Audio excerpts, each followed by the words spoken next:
ಜೈ ಭೀಮ್, ನಮೋ ಬುದ್ಧಾಯ. ಬೌದ್ಧ ಧಮ್ಮ ಮತ್ತು ವಿಜ್ಞಾನ ಎಂಬ ಭಾಗ 1ರ ಸರಣಿಯಲ್ಲಿ ಇಂದಿನ ಮುಂದುವರೆದ ಭಾಗ ಬುದ್ಧರ ವಿಜ್ಞಾನ ಮತ್ತು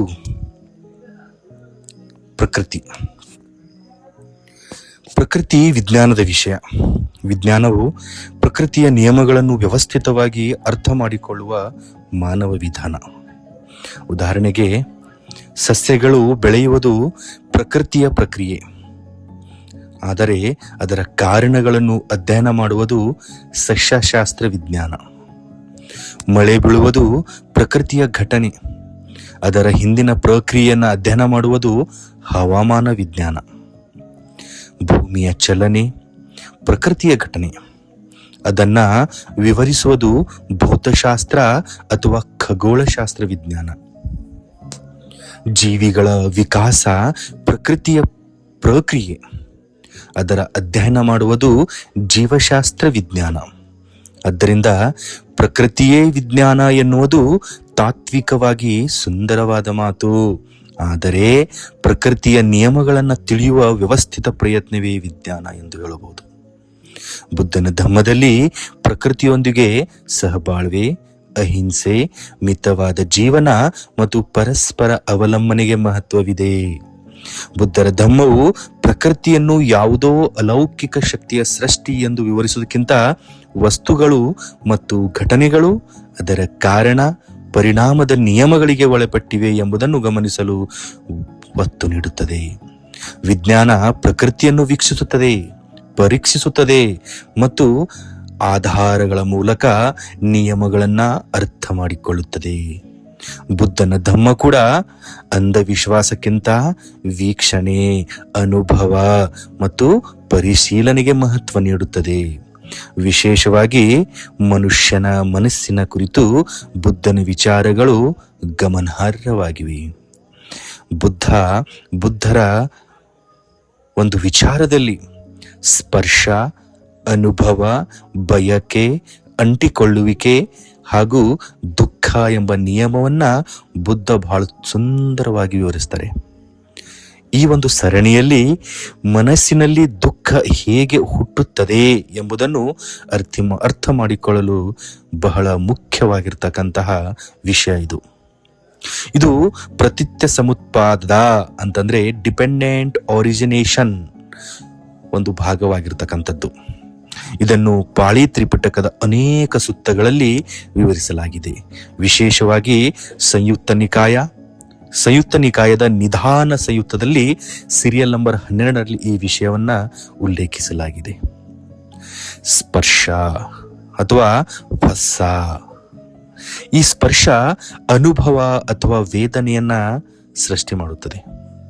ಕಣ್ಣು ಒಂದು ದೃಶ್ಯವನ್ನ ನೋಡುತ್ತದೆ, ಕಿವಿ ಒಂದು ಶಬ್ದವನ್ನ ಕೇಳುತ್ತದೆ, ಮೂಗು ವಾಸನೆಯನ್ನ ಗ್ರಹಿಸುತ್ತದೆ, ದೇಹ ಯಾವುದನ್ನಾದರೂ ಸ್ಪರ್ಶಿಸುತ್ತದೆ. ಸ್ಪರ್ಶವಾದ ನಂತರ ಮನಸ್ಸಿನಲ್ಲಿ ಒಂದು ಅನುಭವ ಉಂಟಾಗುತ್ತದೆ. ಆ ಅನುಭವ ಸುಖಕರವೂ ಆಗಿರಬಹುದು, ದುಃಖಕರವೂ ಕೂಡ ಆಗಿರಬಹುದು, ತಟಸ್ಥನೂ ಆಗಿರಬಹುದು. ಇದನ್ನೇ ವೇದನೆ ಎನ್ನುತ್ತಾರೆ. ಈ ವೇದನೆ ಬಯಕೆಯನ್ನ ಸೃಷ್ಟಿಸುತ್ತದೆ. ಸುಖಕರ ಅನುಭವ ಬಂದಾಗ ಇದು ನನಗೆ ಇನ್ನೂ ಬೇಕು ಎಂಬ ಬಯಕೆ ಹುಟ್ಟಬಹುದು. ದುಃಖಕರ ಅನುಭವ ಬಂದಾಗ ಇದು ನನಗೆ ಬೇಡ, ಇದು ಹೋಗಬೇಕು ಎಂಬ ಬಯಕೆ ಹುಟ್ಟಬಹುದು. ಇದೇ ತೃಷ್ಣೆ, ಇದೇ ಬಯಕೆ. ಈ ಬಯಕೆಯು ಅಂಟಿಕೊಳ್ಳುವಿಕೆ, ಉಪಾದಾನವನ್ನ ಸೃಷ್ಟಿ ಮಾಡುತ್ತದೆ. ಬಯಕೆ ಮತ್ತಷ್ಟು ಗಟ್ಟಿಯಾದಾಗ ನಾವು ಅದನ್ನು ನನ್ನದು, ನನಗೆ ಬೇಕೇ ಬೇಕು, ಇದು ಹೀಗೇ ಇರಬೇಕು ಎಂದು ಹಿಡಿದುಕೊಳ್ಳುತ್ತೇವೆ. ಇದಕ್ಕೆ ಉಪಾದಾನ ಎಂದು ಬುದ್ಧ ಹೇಳಿದ್ದಾರೆ. ಈ ಉಪಾದಾನವು ಅಂಟಿಕೊಳ್ಳಿಕೆ, ಹಿಡಿದುಕೊಳ್ಳುವಿಕೆ ಏನಿದೆ, ಇದು ದುಃಖವನ್ನ ಸೃಷ್ಟಿ ಮಾಡುತ್ತದೆ. ಇದರಿಂದ ದುಃಖ ಸೃಷ್ಟಿಯಾಗುತ್ತದೆ.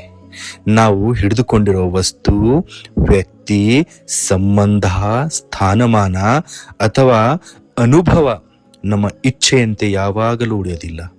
ಅದು ಬದಲಾಗುತ್ತದೆ, ದೂರವಾಗುತ್ತದೆ ಅಥವಾ ನಾಶವಾಗುತ್ತದೆ. ಆಗ ಮನಸ್ಸಿನಲ್ಲಿ ಭಯ, ನಿರಾಶೆ, ಕೋಪ, ದುಃಖ ಉಂಟಾಗಬಹುದು. ಒಂದು ಸರಳ ಉದಾಹರಣೆ ಮೂಲಕ ಹೇಳಬೇಕಾದ್ರೆ, ಯಾರಾದರೂ ನಿಮ್ಮನ್ನು ಹೊಗಳಿದರೆ ಆ ಹೊಗಳಿಕೆ ಶಬ್ದ ಅಥವಾ ಅವರು ಪ್ರೀತಿಯಿಂದ ನಿಮಗೆ ಮಾಡಿದಂಥ ಸ್ಪರ್ಶ ಸುಖಕರ ವೇದನೆಯನ್ನು ನೀಡುತ್ತದೆ. ಇವರು ನನ್ನನ್ನು ಯಾವಾಗಲೂ ಹೊಗಳಬೇಕು ಎಂಬ ಬಯಕೆ, ಅವರ ಹೊಗಳಿಕೆ ನನಗೇ ಬೇಕು, ಬೇಕೇ ಬೇಕು ಎಂಬುದು ಅಂಟಿಕೊಳ್ಳುವಿಕೆ. ಒಂದು ದಿನ ಅವರು ನಿಮ್ಮನ್ನು ಟೀಕಿಸಿದರು ಎಂದು ತಿಳ್ಕೊಳ್ಳಿ. ಆ ಟೀಕೆ ನಿಮಗೆ ನಿರಾಶೆ, ಕೋಪ, ದುಃಖ ಉಂಟು ಮಾಡುತ್ತದೆ. ಆದರೆ ಬುದ್ಧರ ಮಾರ್ಗದಲ್ಲಿ ಮುಖ್ಯದ ವಿಷಯವೆಂದರೆ ವೇದನೆ ಬಂದ ತಕ್ಷಣ ಬಯಕೆಗೆ ಹೋಗಬೇಕೆಂಬ ನಿಯಮವಿಲ್ಲ. ಜಾಗೃತಿಯಿಂದ ವೇದನೆಯನ್ನ ಗಮನಿಸಿದರೆ ತೃಷ್ಣೆ ಹುಟ್ಟುವುದನ್ನು ತಡೆಯಬಹುದು, ಬಯಕೆ ಹುಟ್ಟುವುದನ್ನ ತಡೆಯಬಹುದು ಎಂದು ಬುದ್ಧ ಹೇಳುತ್ತಾರೆ.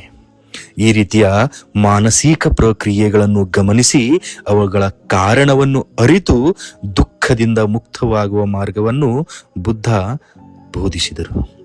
ಅದೇ ರೀತಿ ಪ್ರತಿತ್ಯ ಸಮುತ್ಪಾದದಲ್ಲಿ ಯಾವುದು ಸ್ವತಂತ್ರವಾಗಿ ಅಸ್ತಿತ್ವದಲ್ಲಿಲ್ಲ, ಎಲ್ಲವೂ ಕಾರಣ ಪರಿಸ್ಥಿತಿಗಳ ಮೇಲೆ ಅವಲಂಬಿತವಾಗಿದೆ.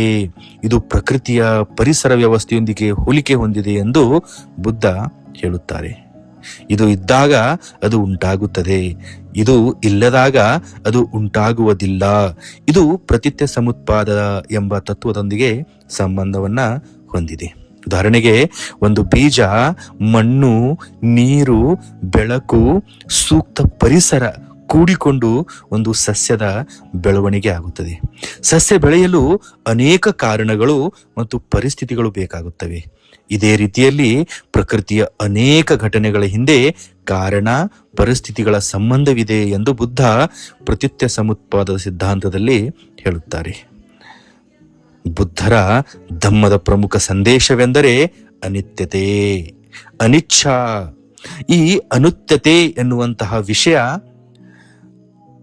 ಪಾಳಿ ಭಾಷೆಯ ತ್ರಿಪಿಟಕದಲ್ಲಿ ಅನೇಕ ಸುತ್ತದಲ್ಲಿ ಹೇಳಲಾಗಿದೆ. ಅದರಲ್ಲಿ ವಿಶೇಷವಾಗಿ ಸಂಯುಕ್ತ ನಿಕಾಯ, ಆ ಸಂಯುಕ್ತ ನಿಕಾಯದಲ್ಲಿ ಅನಿಚ್ಛ ಸುತ್ತ ಅಂತ ಬರುತ್ತದೆ. ಸೀರಿಯಲ್ ನಂಬರ್ 35 ಅನಿತ್ಯತೆ ಎಲ್ಲವೂ ಬದಲಾಗುತ್ತದೆ. ಪ್ರಕೃತಿಯಲ್ಲಿ ಯಾವುದೂ ಶಾಶ್ವತವಲ್ಲ. ಋತುಗಳೂ ಬದಲಾಗುತ್ತವೆ, ಸಸ್ಯಗಳೂ ಬೆಳೆಯುತ್ತವೆ, ಒಣಗುತ್ತವೆ, ದೇಹ ಹುಟ್ಟಿ ವೃದ್ಧಿಯಾಗುತ್ತದೆ. ಬುದ್ಧನು ಇದನ್ನೇ ಅನಿಚ್ಛಾ ಅಥವಾ ಅನಿತ್ಯ ಎಂದು ವಿವರಿಸುತ್ತಾರೆ. ಪ್ರಕೃತಿಯಲ್ಲಿ ಬದಲಾವಣೆ ನಿರಂತರವೆಂದು ನಮಗೆ ವಿಜ್ಞಾನ ತೋರಿಸುತ್ತದೆ. ಬೌದ್ಧ ಧಮ್ಮವನ್ನು ಆಧುನಿಕ ವಿಜ್ಞಾನಕ್ಕೆ ಸಮಾನವೆಂದು ನಾನು ಹೇಳುತ್ತಿಲ್ಲ. ಧಮ್ಮವು ಮುಖ್ಯವಾಗಿ ದುಃಖ, ಅದರ ಕಾರಣ ಮತ್ತು ಮುಕ್ತಿಯ ಮಾರ್ಗವನ್ನು ಪರಿಶೀಲಿಸುವ ನೈತಿಕ ಅನುಭವಾತ್ಮಕ ಮಾರ್ಗ. ವಿಜ್ಞಾನವು ಪ್ರಕೃತಿಯ ಬಗ್ಗೆ ಪರೀಕ್ಷಿಸಬಹುದಾದ ಜ್ಞಾನವನ್ನು ನಿರ್ಮಿಸುವ ವಿಧಾನ.